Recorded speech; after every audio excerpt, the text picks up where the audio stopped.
Good to have you join us on Insight today. Now that the Africa Continental Free Trade Area Agreement has been signed by Nigeria, it's raised a lot of concerns when Nigeria said it will not sign, but undergoing consultation in the public and private sectors, just like the Economic Partnership Agreement mooted by the European Union.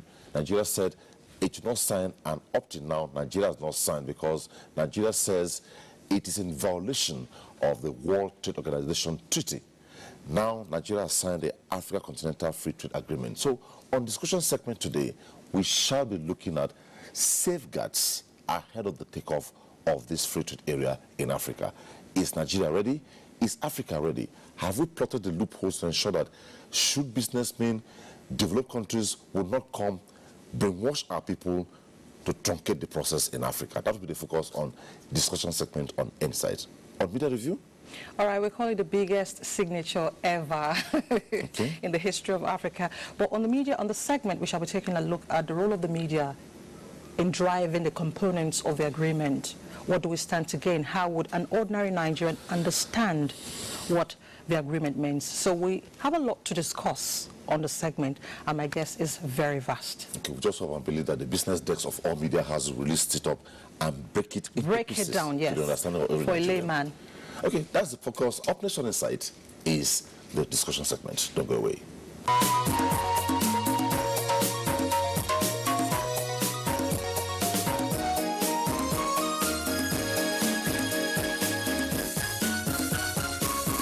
On discussion segment today, we shall be looking at safeguards ahead of the full takeoff of the Africa Continental Free Trade Agreement in Africa. This is not a Nigerian thing, but if the safeguards are not in place, is it possible that some smart companies, some groups, some individuals, even some Nigerians could liaise or collaborate with some shrewd businessmen outside Africa to ensure the process fails? Well, my guests on set, I have Ken Okoha. Ken Okoha is the president of Nigerian Traders Association, and he is a member of the Presidential Steering Committee on Africa Continental Free Trade Agreement. Good to have you on Insight. Thank you very much, Adon. Also, I have Ni Akinsiju, investment analyst, and for information, Ni Akinsiju is also the chairman Buhari Media Organization. Good to have you on Insight. A pleasure, thanks. Yes, this agreement has been signed after much consultation by Nigeria, and you happen to be the president of Nigerian Traders Association, beside being the presidential study committee. What are the safeguards in place? Well, for every agreement, every trade agreement, every trade and economic agreement, so to speak, there must be safeguards in place.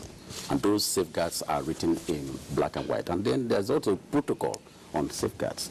And one of these safeguards could be the rules of origin, which talks about where the goods are originating or the level of value addition that is on that particular good. So if it does not come or originate entirely from a member of the parties in the agreement, then it is no longer acceptable. And then we also have what we call technical barriers. We also have administrative barriers. And all of these are courtesy of the WTO General Agreements on Tariff and Trade. But in this case, the AfcFTA is a trade agreement negotiated by parties within the African continent, 54 countries.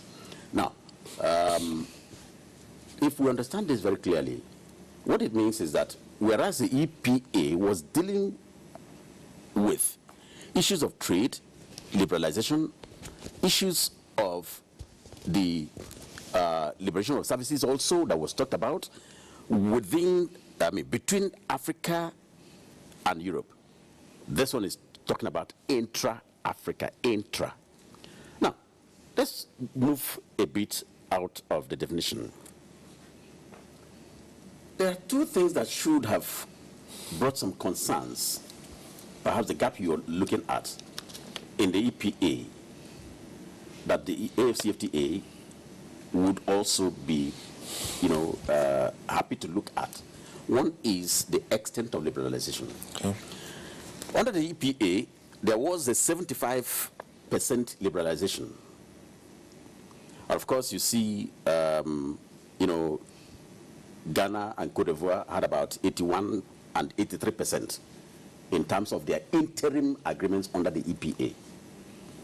But West Africa, under ECOWAS, succeeded in negotiating 75% liberalization. But here we are under the AfcFTA, it is a 90% liberalization.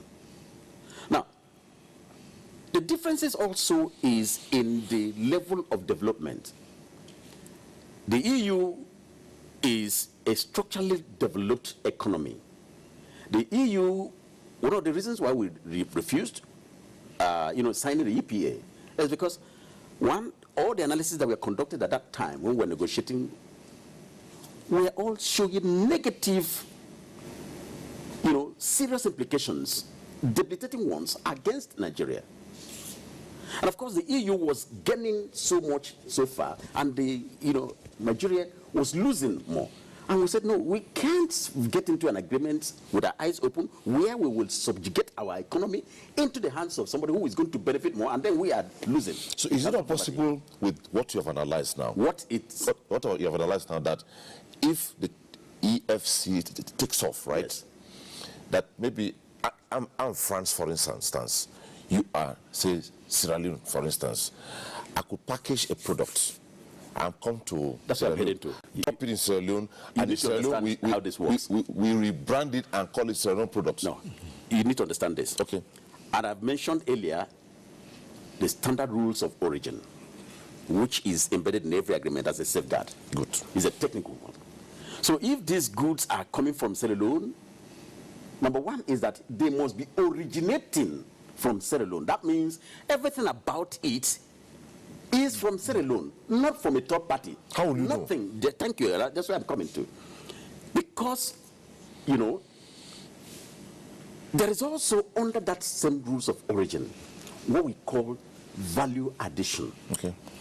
That particular product, the rules of origin may say up to 60%, just like it is in the ETLS, ECOWAS Trade Liberation Scheme. In the whole of ECOWAS, it permits about 40% value addition. Okay? So that means that you can source 40% of the raw materials used in production of that particular item from outside the enclave of that agreement. Okay. So that's how it works. But beyond the rules of origin safeguard, there are other mechanisms. Take, for instance, administrative mechanisms, safeguards, we call them. There are technical safeguards, technical barriers. There are also administrative barriers. Administrative in the sense that you can say, okay, well, there are quota. There is these goods are coming into volumes, into Nigeria in volumes, and we are not sure that you are the one producing such volume because you do not have the capacity to produce, such volume in your country. And I give you an instance of what happened under oil in West Africa here. And at the point, we discovered that a lot of oil were, palm oil was coming into Nigeria from, other West African countries under the ETLS. Okay. And, wait a minute. We said, look, come on. There is no country in West Africa that can produce such quantity. Exactly, yeah. Then, we now triggered what we call some examinations. And later, we now discovered that some countries, I don't want to mention their names, in West Africa, were importing palm oil from Malaysia, and then repackaging and sending to Nigeria. And writing that. That now we are getting worried about. That's the worry, the yes, concern you are talking about. But here, we are also talking about that's what triggers the essence of the jolting up of let me leave this and go to the two of you. Now, agencies. this document came in from the Vice President of the Federal Republic of Nigeria. Says the administration is making more investments in the agri sector, 11 fertilizer blending plants with a capacity of 2.1 million revived.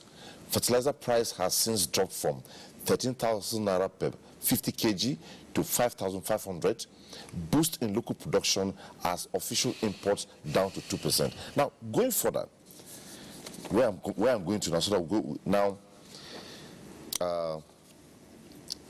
The Vice President noted that with a substantial percentage of the world's arable land and over half of that uncultivated, it is becoming clearer that Africa and Nigeria have the potential to become a major food basket in the world.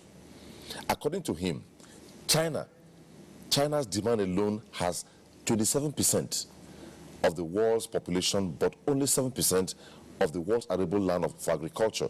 China needs 2 million tons of hybrid soybeans per annum for livestock feed, and vegetable oil have not met that demand. Now, if this is the potential we have, and we don't check it, we fear that some smart business people, some shrewd business people from Africa, from Nigeria, from the African countries, will connive with the developed world to make this thing a failure in Africa. That's the worry. But I don't know. Your concerns are legitimate, quite all right. Absolutely. But what we're also saying is that those concerns can be turned to opportunities. Now, where the vice president perhaps will be looking at it from is the opportunities there. And you are looking at the threats.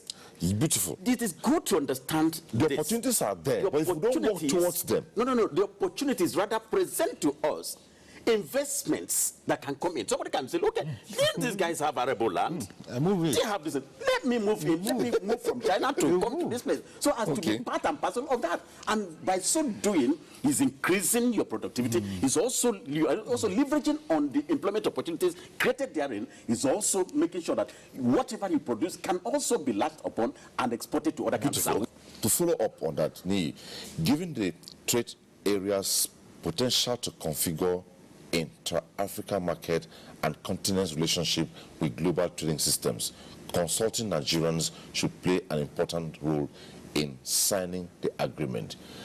Given where we are regarding that we didn't sign EPA, Nigeria had a position to say we won't sign EPA because, one, EPA is already in violation. And for information, EPA is the Economic Partnership Agreement. It's already in violation of the World Trade Organization Treaty. Now, this has been signed. So, if we don't contemplate moving on beyond where we are in terms of just being a production economy, what happens? Well, I think we also need to first contextualize the Nigeria's own philosophy and the undercurrent of our relationship, of our foreign relationship. Our foreign relationship is principally African-focused. So for me, the AfcFTA in the first instance is an original concept that should be naturally resident in the Nigerian psyche, as it were. Historically, the Nigerian nation had always focused on being the pivot of activities and developments in Africa. And we have seen our activities either in Liberia, Sierra Leone, other countries in Africa. So it is essentially a Nigerian-made idea. And we can say that because before now, before the gale of consultations, the making of AfcFTA was principally a Nigerian thought-led concept.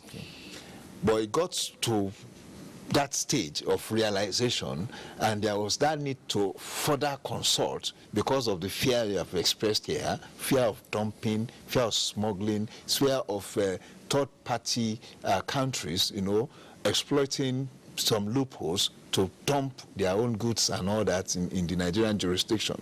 But the truth of the matter is, I think this agreement, this trade zone area would serve and advance the economic cause of Nigeria, perhaps better than any other jurisdiction, any other country in Africa, if it is properly done. And part of being properly done is this consultation that the president had undertaken. Now, the president signing the agreement is actually a vitiation of the fact that he had given the right of advice and counsel to the stakeholders. It is not a federal government decision. It is the decision of stakeholders that are directly involved in trading and transaction activities in Nigeria and across Nigerian borders. So to that extent, I see a buy-in of all stakeholders, and a commitment of those stakeholders to make this work. And sincerely, this should be the approach to making policy work. It's the bottom-up approach. You take this idea to the people that are directly interested, that are directly concerned, and let them make the decision. Now, the beauty of this is that it is not just only the federal government that will want to make this work, but those that had counseled the president to sign this agreement just very that last want one. to make it work. Let me take on the very last one now on this particular area before we continue. Is if you're asked to mobilize everybody, what strategy will you use so that they're keen to it? Because some people would now say, it's their thing. It's not our thing. No. It's an African thing. No. It can't be said so. Okay. Do you know why? Because it's an opportunity created for the private sector. It's also an opportunity created for job creation. It's also an opportunity created for those who are leaving schools, who are looking for jobs. Now, do you know that it's an opportunity for this human being, this young man who has been looking for a job, and there's no white-collar job? Government is so oversaturated in terms of employment in the government work. But then he sees that factory ABC or XYZ is producing one item. But then, because of his new knowledge, because of what he came out from university with, he now says, I am going to add value to that ABC that this company is producing. And it comes up with innovation. Okay. And, because such innovation is what is needed that will create great market for that particular company, the company quickly, receives him. He becomes an employee already. If not so, he can sell what he has, the intellectual property he has, to that factory. And make money. These are opportunities there. But there's something that is very important that we need to look at there. When we're talking about population of people that will, latch into the agreement, into the opportunities here. Every country where you go to in Africa, you must find Nigerian traders. Okay.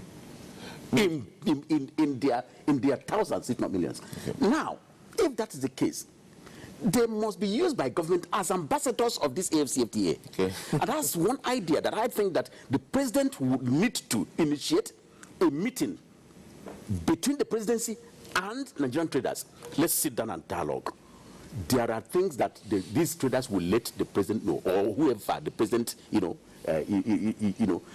identifies as his representative, that the government do not know. Okay. And these are the keys that will help us to take over. And we can come from another point of view. Yes. Establish that this point of view is validated,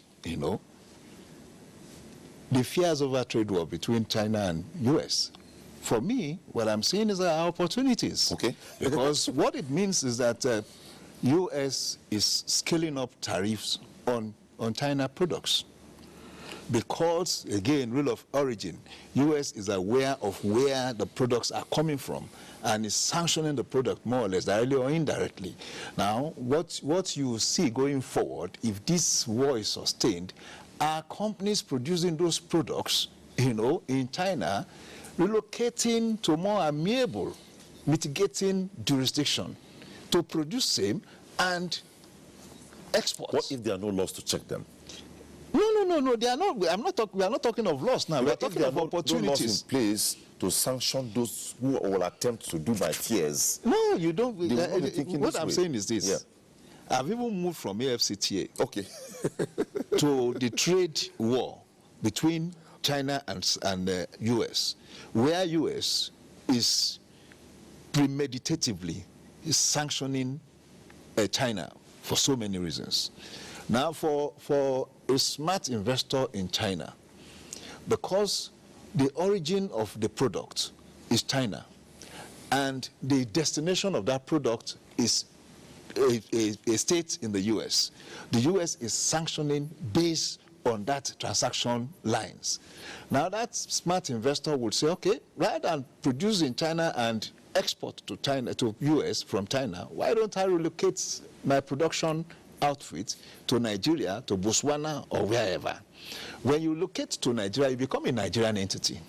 You can produce and then supply, export to China. I'm just talking about the trade war now.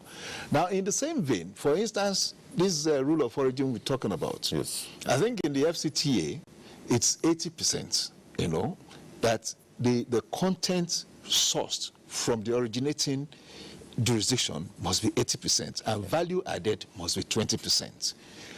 There are going to be provisions for originating jurisdiction for examinations, so that you do not just export to your private jurisdictions without examination. So you have examination officers that will also profile the content and approve. These are some of the administrative content, of the agreement that will go with it. We are not saying, it's going to be foolproof. I don't think so. There will still be some social elements that will want to exploit some of these loopholes. But again, there's a consciousness, of these weaknesses, as it were. And once there is a consciousness, a policy has been put, or policies have been put in place, it will only need to strengthen the policies, as it were.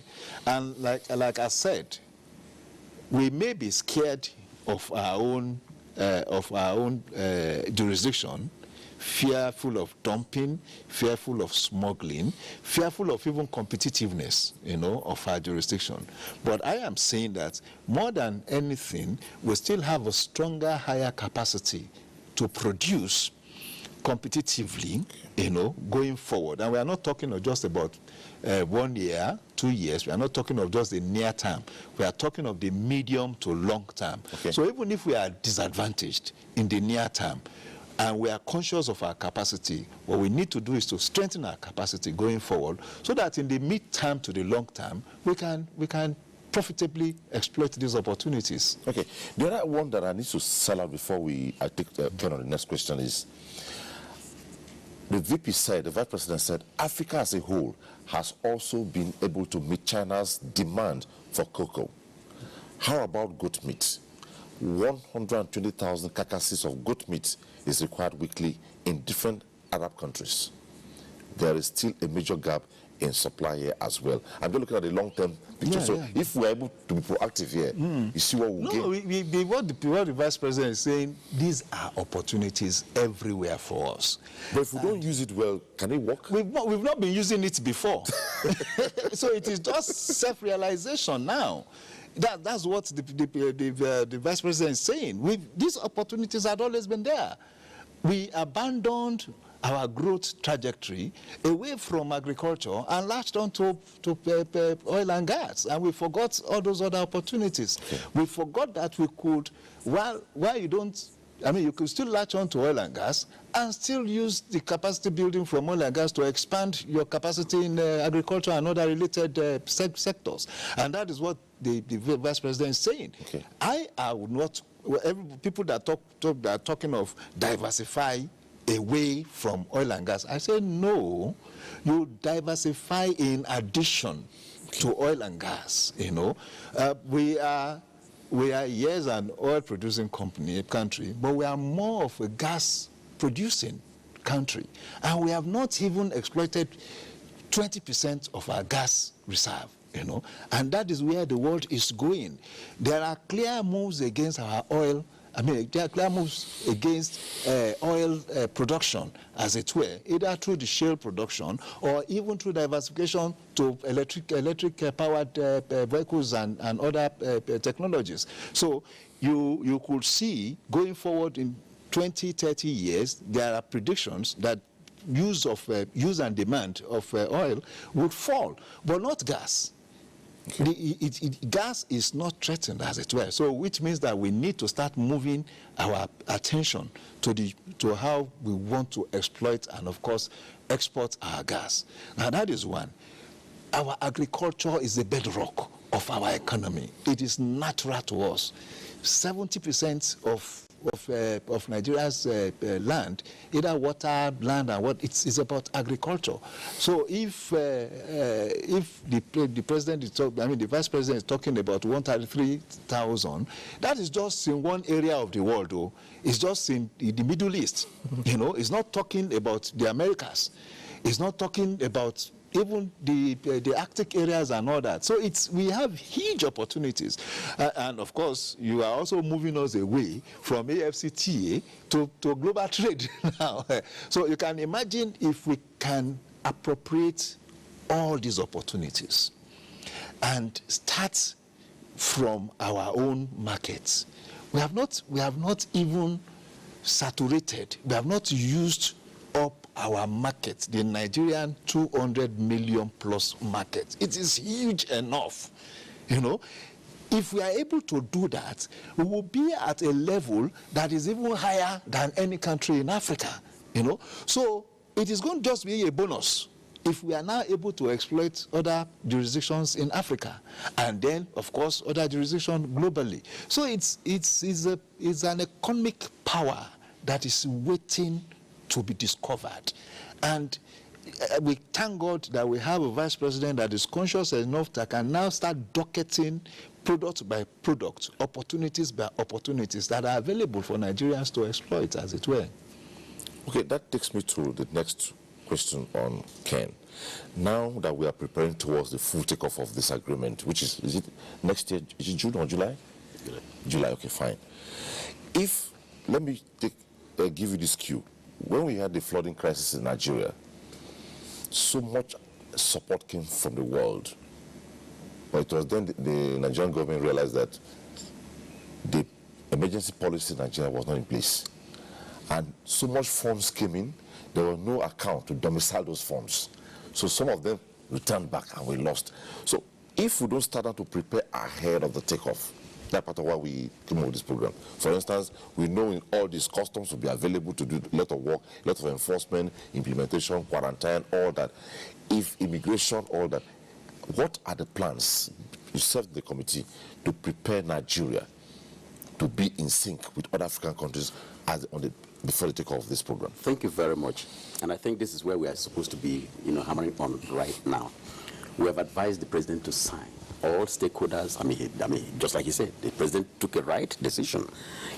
First of all, through sensitizations and consultations among people, and people laid out their affairs, all the legitimate concerns that you've noted here were also explained and elaborated upon.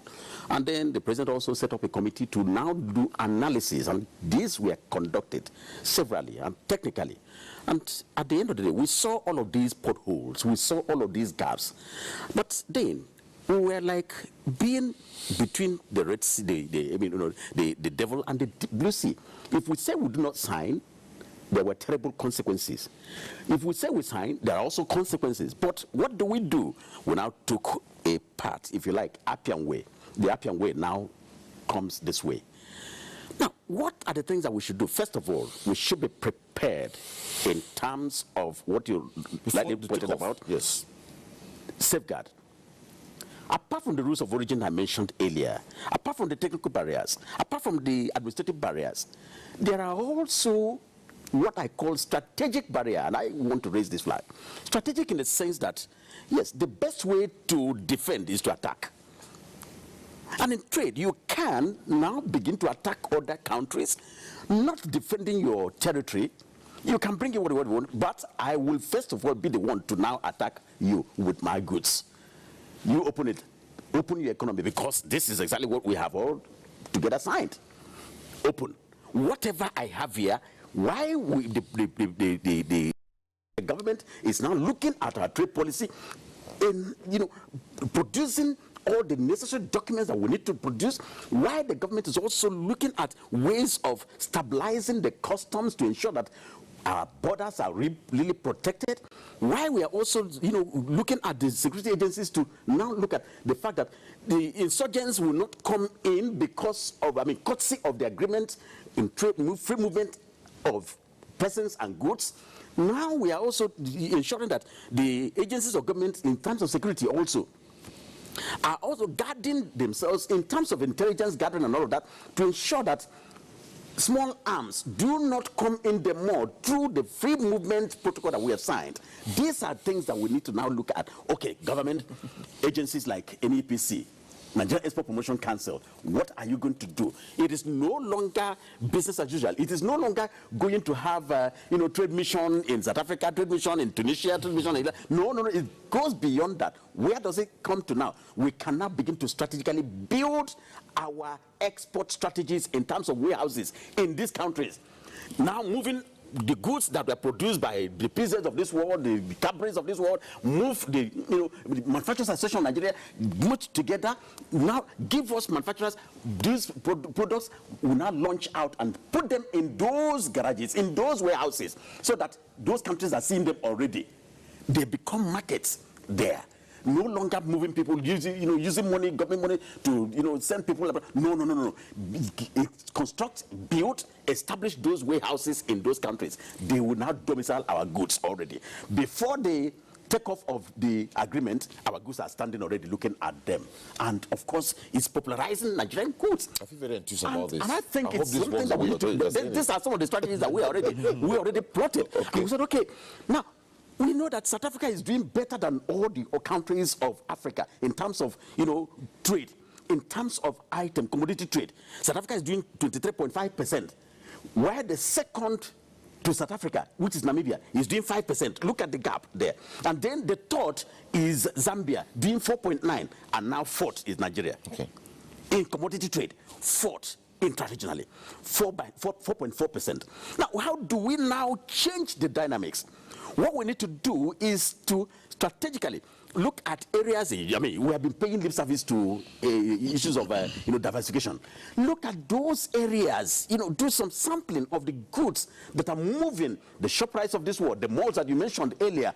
Take a sample of the goods that are there. Now there should be some level of innovation, research and development that would innovate, that would put, add value to those goods on those tables, and then packaging. Everything goes in line, and then before you say Jack, they are on there at the shelves, waiting for consumption. We will no longer be exporting raw materials in terms of agro-produce, which is doing 2.5%. We will no longer be doing 0.9%.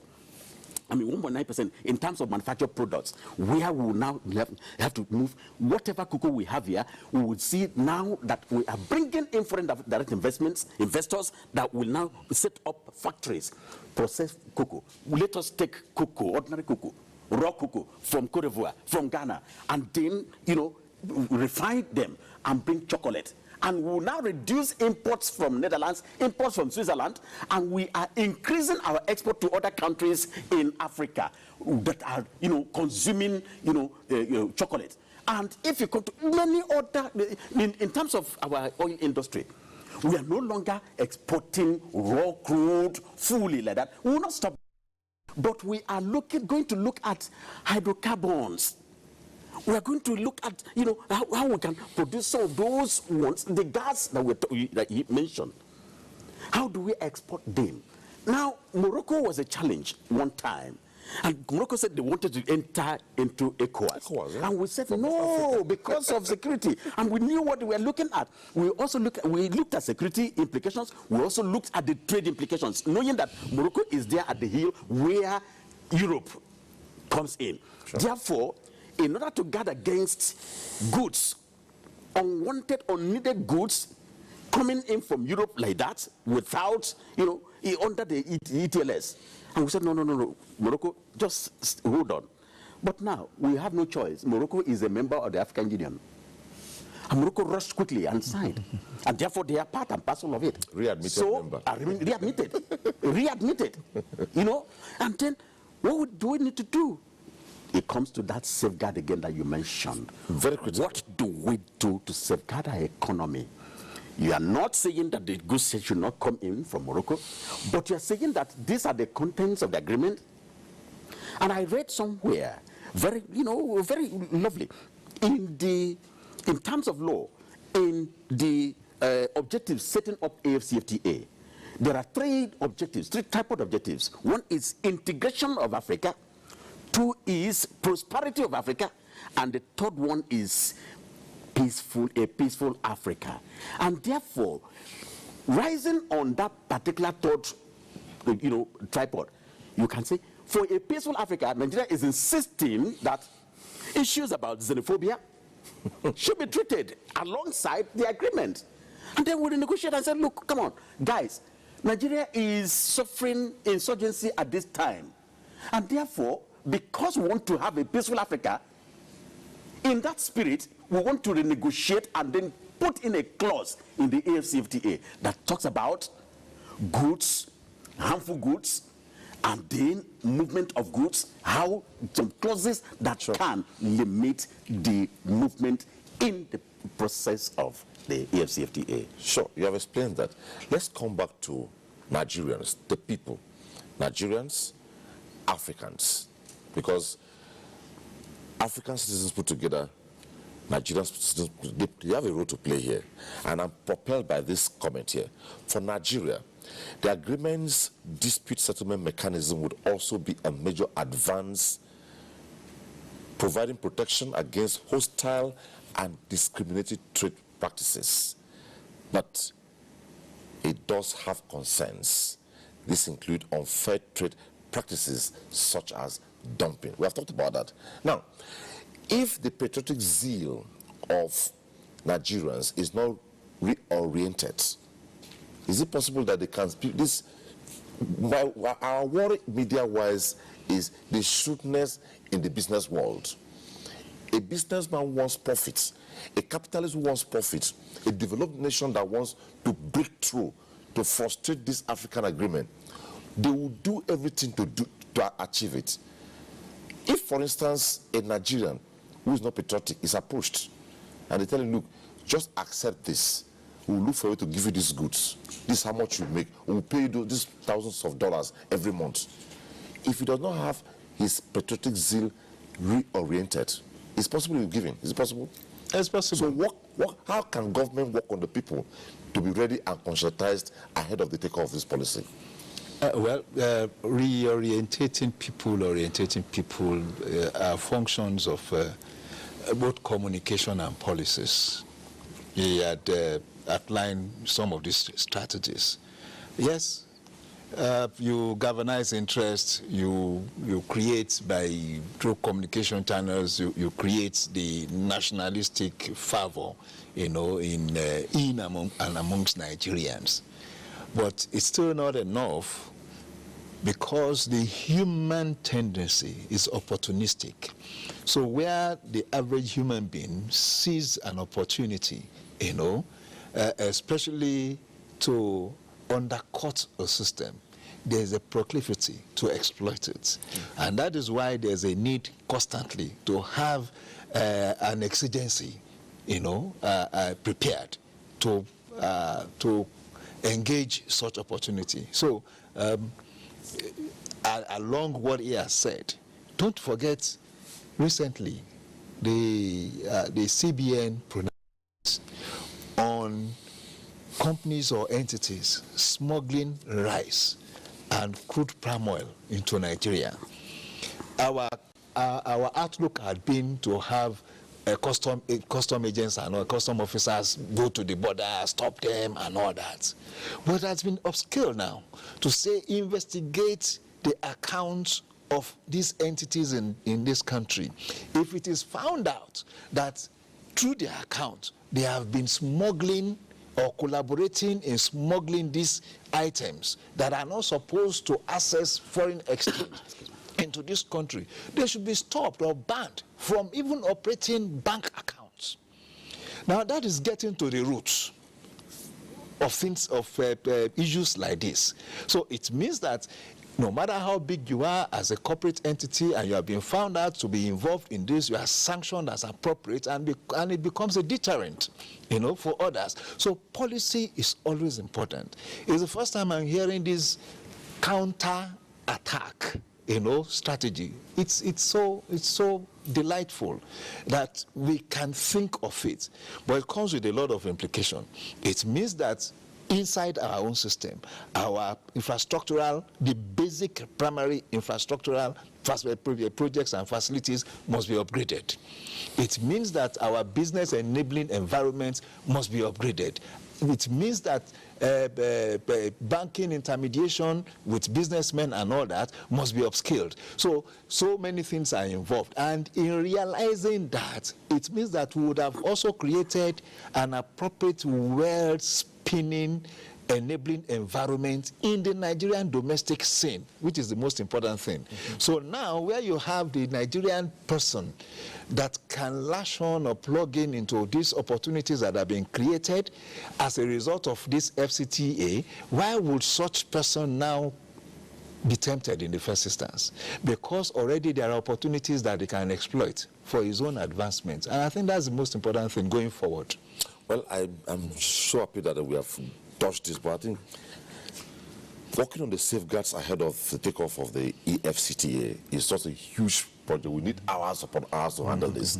Well, I must say it was nice having you, Ni Akinsiju, investment analyst, Pleasure. and Ken Okoha, National President of the Nigerian Traders Association and member Presidential Steering Committee on this. And sometimes somebody told me, he's so sharp. How come he's a trader? I say he's a trade lawyer. Am I correct? So that's having you on Inside. Thank you very much. Up next on Inside is the media review segment. Stay with us.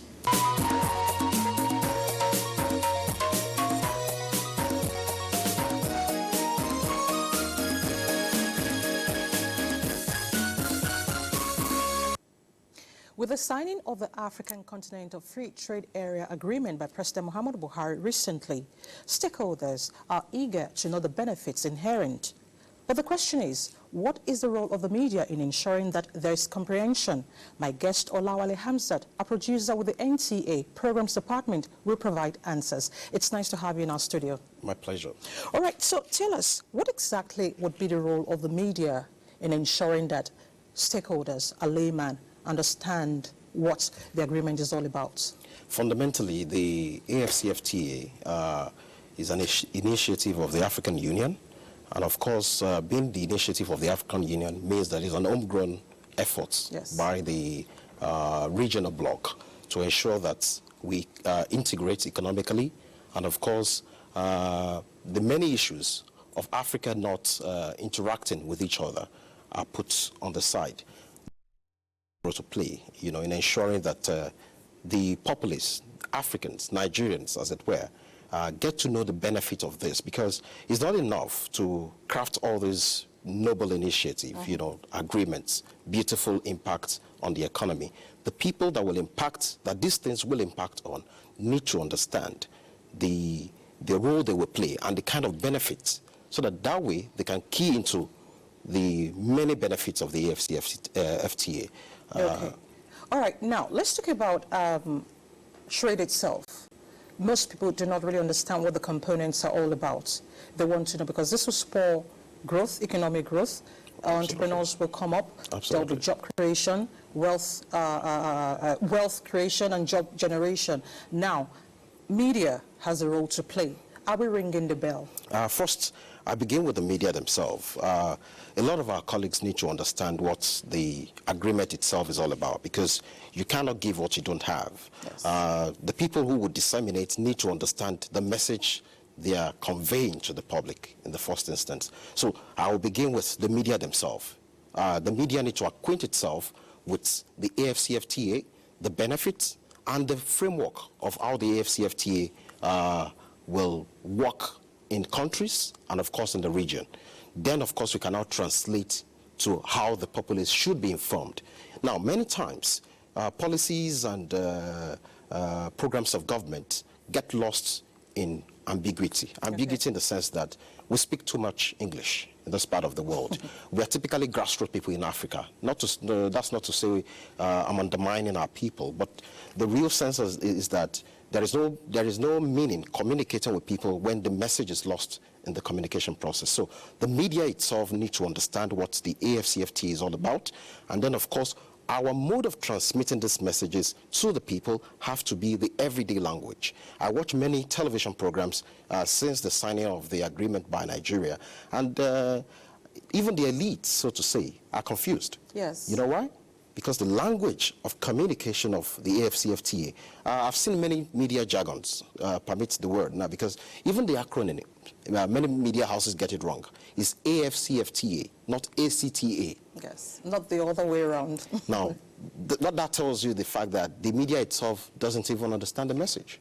So the media have a huge role to play in the sense that we need to break down the benefits. Okay. We need to break down the framework, how the whole AfcFTA will impact jobs for young people. Yes. Many African countries are plagued with unemployment.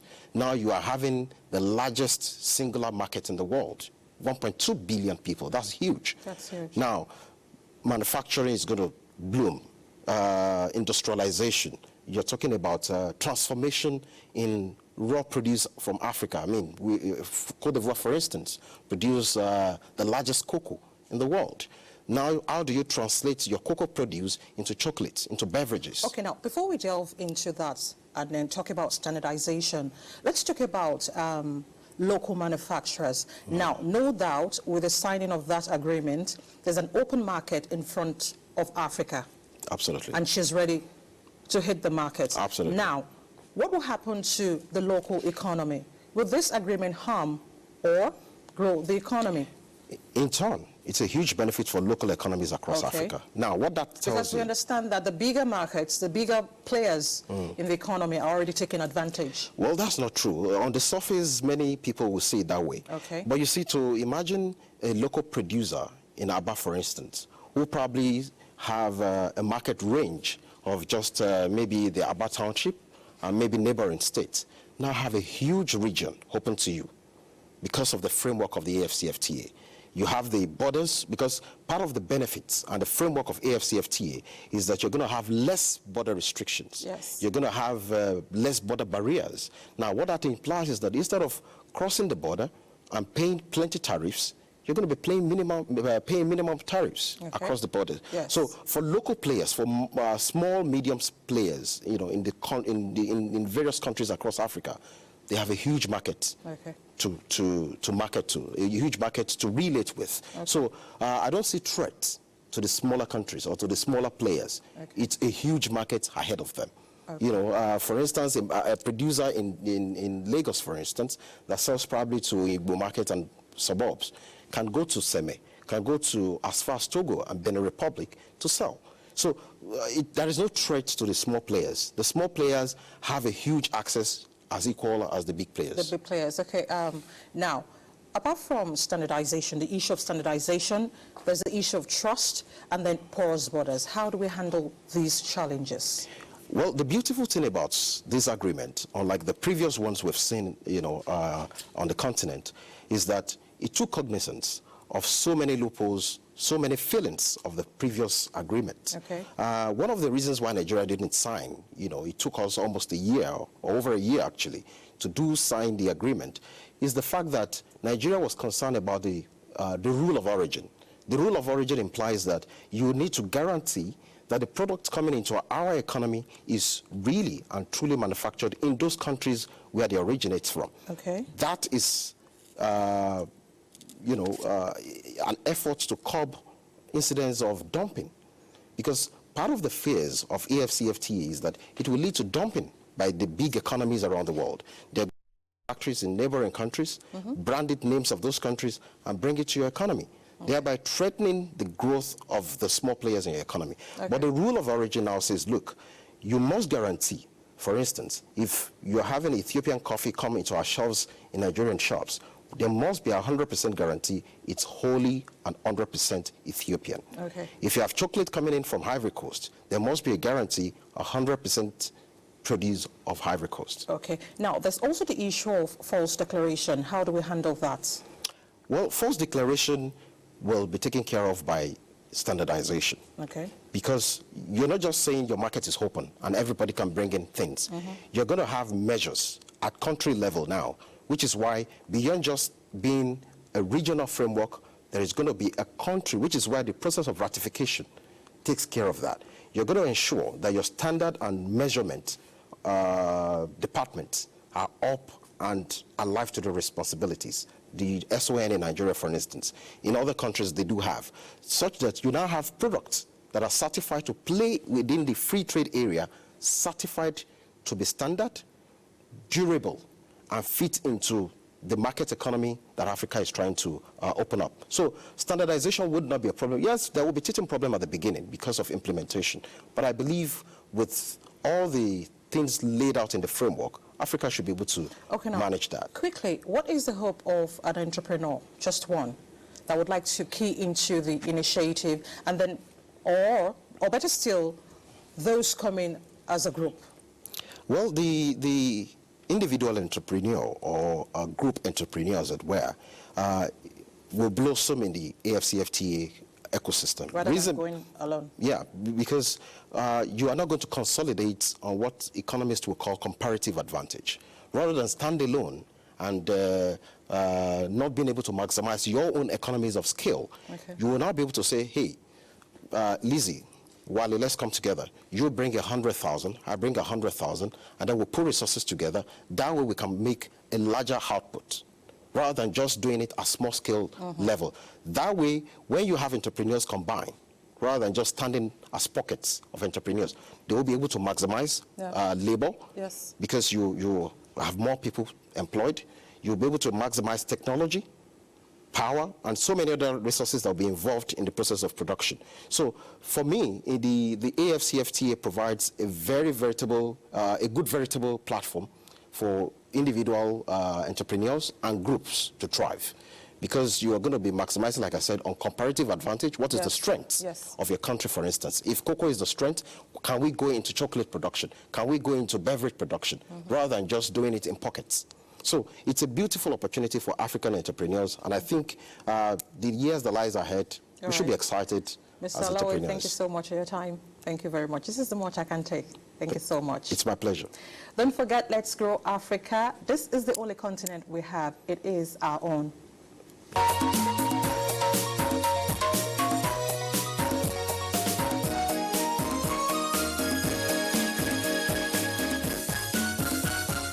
Well, Lizzie, we're about to go. Were you educated?